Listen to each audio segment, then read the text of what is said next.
আসসালামু আলাইকুম গাইস, আশা করি ভালো আছেন। আমাদের রাজ্যের মুখ্যমন্ত্রী মাননীয়া মমতা বন্দ্যোপাধ্যায় ঘোষণা করেছিলেন যে যারা পরিযায়ী শ্রমিক আছে, পশ্চিমবাংলার বাইরে যে সমস্ত শ্রমিকরা কর্মরত তারা যদি পশ্চিমবাংলায় ফিরে আসে তাহলে তারা এককালীন 5,000 টাকা করে মাসের মাস ভাতা পাবে। তো এই ফর্মটা আপনারা অনেকে দুয়ারে সরকার ক্যাম্পে জমা দিয়েছেন, অনেকেই দিতে পারেননি। তো যারা এখনও দিতে পারেননি, তো অনলাইনে কিভাবে নিজের মোবাইলে 2 মিনিটের মধ্যে ফর্মটা ফিল আপ করতে পারবেন, তার জন্য এই ভিডিওটা সম্পূর্ণ দেখেন শেষ পর্যন্ত। আশা করি এই ভিডিওটা দেখলে আপনারা খুব সহজে নিজের মোবাইল থেকে অবশ্যই ফর্মটা ফিল আপ করতে পারবেন। তো ভিডিওটা শেষ পর্যন্ত দেখতে ফিল আপ করার জন্য অবশ্যই আপনার ব্যাংকের অ্যাকাউন্ট, এক কপি ছবি, আধার কার্ড, ভোটার কার্ড আর রেশন কার্ড, আর আপনার যে নমিনি যাকে করবেন তার আধার কার্ড লাগবে, আর আপনার পরিবারের যে সমস্ত পরিবারের মধ্যে যারা আছে ছেলে মেয়ে তাদের আধার কার্ড হলেই হয়ে যাবে। আর আপনি যে জায়গায় কাজ করেন, বিহার বলেন, উড়িষ্যা বলেন, অর্থাৎ পশ্চিমবাংলার বাইরে, সেই জায়গাটার ঠিকানা লাগবে অবশ্যই সেখানকার, যেমন জেলা লাগবে, কোন রাজ্য, পিন নম্বর, এগুলো লাগবে। তো আপনারা ফর্মটা দেখতে থাকলে ফর্ম ফিল আপ হয়ে যাবে। আর আপনি যদি না পারেন, তো আপনি যদি আমার লোকালের মধ্যে হন, তো আশা করি সবাই পারবেন ভিডিওটা দেখার পরে। আর যদি কোনো সমস্যা হয় তো আমাকে ইনবক্স করতে পারেন বা কমেন্টে বলতে পারেন। তো ভিডিওটা আপনারা শেষ পর্যন্ত দেখতে থাকেন। তো প্রথমেই আমাদের গুগলে চলে যেতে হবে। গুগলে গিয়ে সার্চ করতে হবে কর্মসাথী। কর্মসাথী বলে আপনারা সার্চ দিবেন। তো প্রথমে যে লিঙ্কটা আসবে গভর্নমেন্ট অফ ওয়েস্ট বেঙ্গল, এই লিঙ্কে আপনারা ক্লিক করবেন। লিঙ্কে ক্লিক করার পরে আপনারা এই ধরনের একটা ইন্টারফেস দেখতে পাবেন। তো এখানে ক্লিক হেয়ার টু ডাউনলোড, এটা এই অপশানে আপনারা ক্লিক করবেন। এই অপশানে ক্লিক করার পরে ডাউনলোড অ্যাগেন বলছে। আমার যেহেতু অ্যাপটা ইনস্টল করা আছে তাই বলছে ডাউনলোড, আপনারা ডাউনলোড করে ইনস্টল করে নেবেন। তো এই যে দেখতে পাচ্ছেন শ্রমসাথী অ্যাপ, এটাতে আপনারা ক্লিক করবেন। ক্লিক করার পরে এই যে রেজিস্টার অপশান নিচে লেখা আছে, রেজিস্টার অপশান বা নিবন্ধনকরণ, এখানে আপনারা ক্লিক করবেন। ক্লিক করার পরে আপনাদের যে মোবাইল নাম্বার, সেই মোবাইল নাম্বারটা দিবেন। আর তারপরে জেনারেট ওটিপি, তাতে ক্লিক করবেন। তারপরে ওটিপিটা বসিয়ে ভ্যালিড ওটিপিতে ক্লিক করবেন। তারপর আপনাদের নাম লিখতে হবে, যে পরিযায়ী শ্রমিকের করবেন তার নাম লিখবেন। নামটা লেখার পরে সেই পরিযায়ী শ্রমিকের আধার নাম্বারটা দিবেন। তারপরে তার বাবার নাম লিখবেন, আর মেয়ে হলে হাজব্যান্ডের নাম লিখবেন। তো লেখার পরে নিচে যে রেজিস্টার অপশন আছেন সেখানে ক্লিক করবেন। সেখানে ক্লিক করার পরে এই ধরনের ইন্টারফেস আসবে, যেখানে আপনার সেই মোবাইল নাম্বারটা বসাবেন যেটা দিয়ে আপনি রেজিস্টার করলেন। তারপর জেনারেট ওটিপি করে ওটিপি বসিয়ে ভ্যালিড ওটিপিতে ক্লিক করবেন। তারপরে আপনার যে আইডিটা তৈরি হলো সেটাতে আপনার লগ ইন হয়ে যাবে। তো আপনারা দেখতে পাবেন পরবর্তী যে ইন্টারফেস, আপনার যেহেতু নাম আপনি যেহেতু রেজিস্টার করে রেখেছেন, তো অনেক কিছু আপনার এখানে চলে আসবে। তো এইগুলো আসার পরে পরবর্তী যে স্টেপগুলা সেগুলো ফিল আপ করতে হবে আপনাকে। যেমন আপনি কোন ধর্মের, আপনার যে কোন শ্রেণী সেটা লিখতে হবে, আপনার জন্ম তারিখ লিখতে হবে, আপনার আধার কার্ড নাম্বার দিতে হবে, আপনার রেশন কার্ডের যে রেশন কার্ডটা কোন টাইপের সেটা লিখতে হবে, রেশন কার্ড নাম্বার আর ভোটার কার্ড নাম্বার, এইগুলো বসাতে হবে। এইগুলো বসিয়ে আপনাকে পরবর্তী যে স্টেপ করার জন্য সেভ অ্যান্ড নেক্সট এই অপশানে ক্লিক করতে হবে। এই অপশানে ক্লিক করার পরে আপনার জেলা, কোন জেলা আপনি বসবাস করেন সেই জেলাটা আপনি মানে বসিয়ে দিবেন। তারপরে সেখানকার মহকুমা কোনটা সেটা আপনাকে বসাতে হবে। আপনি যদি পৌরসভায় বাস করেন তাহলে পৌরসভা লিখবেন, আর ব্লক হলে ব্লক, এবং থানা বসিয়ে দিবেন। থানা দেওয়ার পর ওখানকার পার্মানেন্ট অ্যাড্রেস যেটা আছে সেটা আপনি বসিয়ে দেবেন। তারপরে তারপরে সেভ অ্যান্ড নেক্সট করবেন। তারপর পরবর্তী যেটা আসবে, এখানে দুটো কলম থাকবে এ আর বি। এ হচ্ছে যারা পশ্চিমবঙ্গের বাইরে কাজ করে, ভারতেই থাকে তারা, আর যারা বি, যারা আউট অফ ইন্ডিয়া থাকে, ইন্ডিয়ার বাইরে, তারা বি অপশানে ক্লিক করবেন। তো আমি যেহেতু পশ্চিমবঙ্গের বাইরে তাই আমরা এ করব। তারপরে আপনি যে রাজ্যে কাজ করেন সেইখানকার সেই রাজ্যটার নাম লিখতে হবে। তারপরে সেখানকার পুলিশ স্টেশন অর্থাৎ সেখানকার থানাটা লিখতে হবে। তারপরে লিখার পরে সেভ অ্যান্ড নেক্সট যে অপশানটা তাতে আপনারা ক্লিক করবেন। তারপরে আপনার কাজের ধরন লিখতে হবে, আপনি কোন ধরনের কাজ করেন সে বাইরের রাজ্যে গিয়ে। তো আপনি ডান দিকে ক্লিক করলে আপনি অনেকগুলো কাজের ধরন পাবেন, রাজমিস্ত্রি, জুয়েলারি। তো আপনি যে কাজটা করেন সেটা লিখবেন। তারপরে লেখার পরে আপনি যে নিচে যদি একটু আসেন, নিয়োগকর্তার নাম চাইছে, তো আপনি যদি স্বইচ্ছায় কাজে লাগেন অর্থাৎ নিজে তাহলে সেলফ করবেন। আর যদি কারো আন্ডারে কাজ করেন তাহলে এজেন্টের নাম লিখতে হবে।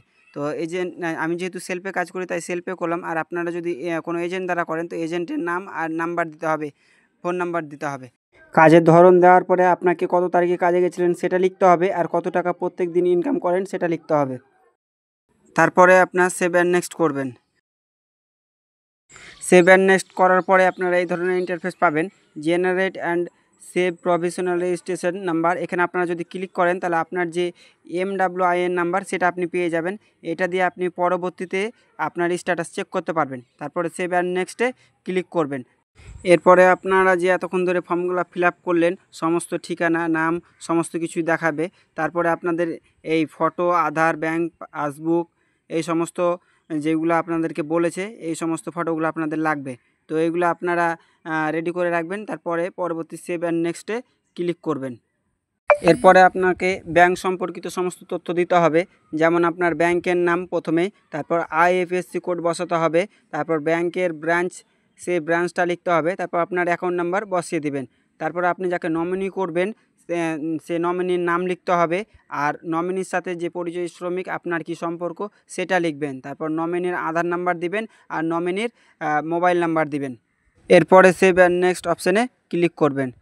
এরপর আপনাকে ফ্যামিলি সংক্রান্ত সমস্ত তথ্য আপনাকে দিতে হবে। তো আপনার ফ্যামিলি থাকলে অবশ্যই ইয়েস করবেন এখানে, তারপর সেভ অ্যান্ড নেক্সট করবেন। তারপর এই ধরনের একটা ইন্টারফেস আসবে, আপনার ফ্যামিলির নাম লিখবেন, যতজন ক্যান্ডিডেট আছে তার নাম লিখবেন, মেল ফিমেল ছেলে না মেয়ে সেটা লিখবেন, তার বয়স লিখবেন, আর আধার কার্ড দিতেও পারেন নাও পারেন।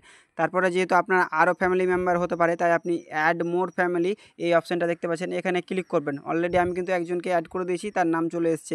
তো আপনারা এখানে ক্লিক করবেন, পুনরায় সেই ব্যক্তির নাম লিখবেন, তার বয়স লিখবেন, আর মেল ফিমেল ছেলে না মেয়ে সেটা লিখবেন। তো আমার এই কটাই ফ্যামিলি, আমি ফ্যামিলি মেম্বারকে অ্যাড করে দিলাম। তারপর আপনারা সেভ অ্যান্ড নেক্সটে ক্লিক করবেন।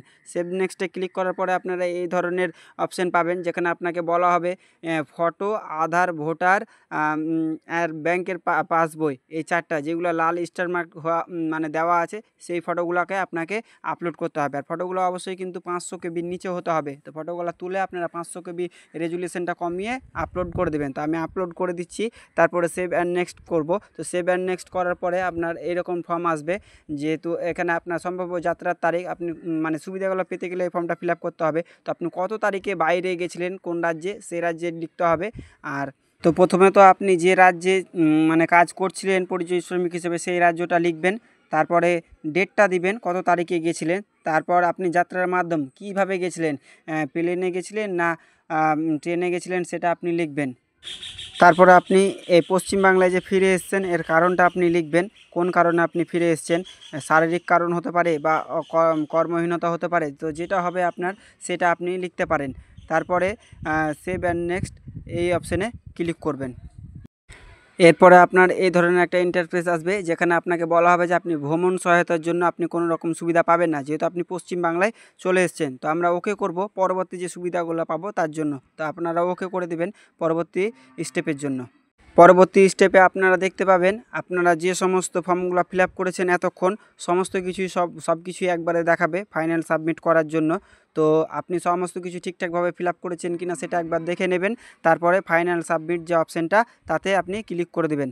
কোথাও যদি আপনার ডকুমেন্টে ভুল হয় তাহলে আপনি আপডেট ডকুমেন্টে ক্লিক করে ঠিক করে নিতে পারেন। ফাইনাল সাবমিট করার পরে এই ধরনের ইন্টারফেস আসবে, যেখানে আপনাকে বলা হচ্ছে আপনি কি কি সুবিধা পাবেন। তো আপনি 2, 3 এবং 4 এই 3টে জায়গাতে আপনি টিক মার্ক করে দেবেন। তারপর সেভ অ্যান্ড নেক্সট যে অপশানটা আছে তাতে ক্লিক করবেন। তারপরে যে অপশানটা আসবে আপনাদেরকে একটা স্বঘোষণাপত্র দিতে হচ্ছে, এটা ইয়েস করবেন। এখানে আপনি এতক্ষণ ধরে যে সমস্ত ডকুমেন্টগুলো দিলেন, যা বললেন সমস্ত কিছু ঠিক এবং সত্য সেটা বলতে চাইছে। তো আপনি তাতে ইয়েস করবেন, তারপরে পরবর্তী অপশানে চলে আসবেন। তো আপনারা দেখতেই পাচ্ছেন আমার যে অ্যাপ্লিকেশানটা এতক্ষণ ধরে করলাম সেটা কিন্তু সাবমিটেড হয়ে গেছে। তো এরপর আপনারা এক্সিট করে বেরিয়ে যেতে পারেন। তারপরে যে সমশ্রী অ্যাপটা যেটা আপনারা ওপেন করেছিলেন পুনরায় ওপেন করবেন আপনাদের মোবাইল নাম্বার এবং ওটিপি দিয়ে। তারপরে আপনাদের ইউআরএন নাম্বার, যেটা নাম্বারটা ক্রিয়েট হয়েছে সেটা দিয়ে আপনারা দেখতে পাবেন আপনাদের কাজটা কত দূরে এগোলো, কত দূর আপনার কাজটা পৌঁছেছে। তো ভিডিওটা ভালো লাগলে অবশ্যই শেয়ার করে দিন, আর কোনো সমস্যা হলে অবশ্যই আমার সাথে যোগাযোগ করতে পারেন।